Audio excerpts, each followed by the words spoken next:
Ano? Ano to? Nagpo-propose ka? Ako si Yoon Bin, di ba? Si Wang Yoon Bin. Oo nga. So, iniisip mong ide-date kita? Pero 'di ba, sabi mo sa akin dati, mabait ako at parehong taste natin. Pwede ba? Naging mabait lang ako sa'yo dahil naaawa ako sa'yo. Alam mo, kung di ka maganda, dapat maging mauta ka man lang. Ganyan ka ba talaga katanga?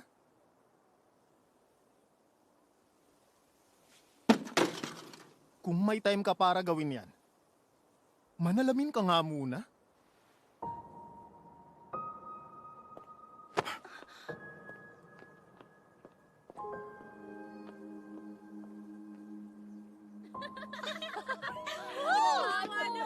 Ayan po ang pinakapangit na babae sa school namin habang nagpo-propose siya sa crush niya.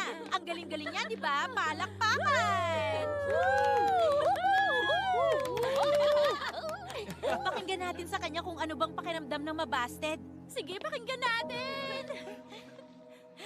Grabe, ibang klase ang kapangitan mo ngayong araw, ha? Tama na. Nasa harap ka ng camera, magsalita ka na. Sabing tama na. Aba. Sabing tama na. Hoy, ba't tinulak mo siya? Gusto mo mamatay?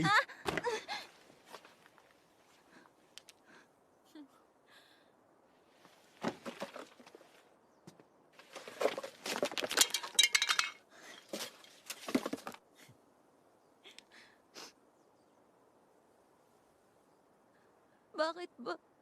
Ganito na lang ang galit niyo sa akin.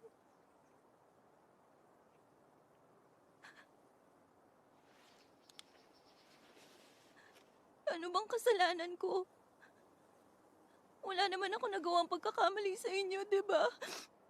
Kaya bakit ganito na lang ang galit niyo sa akin?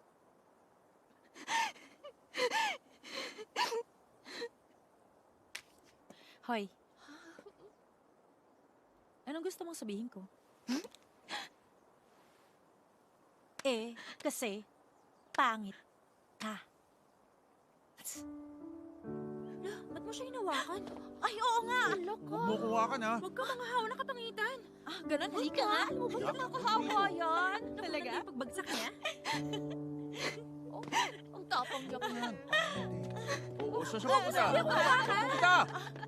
Baka mahawa pa ako yan eh. Pangit. Tigas ka na mukha sa kanya.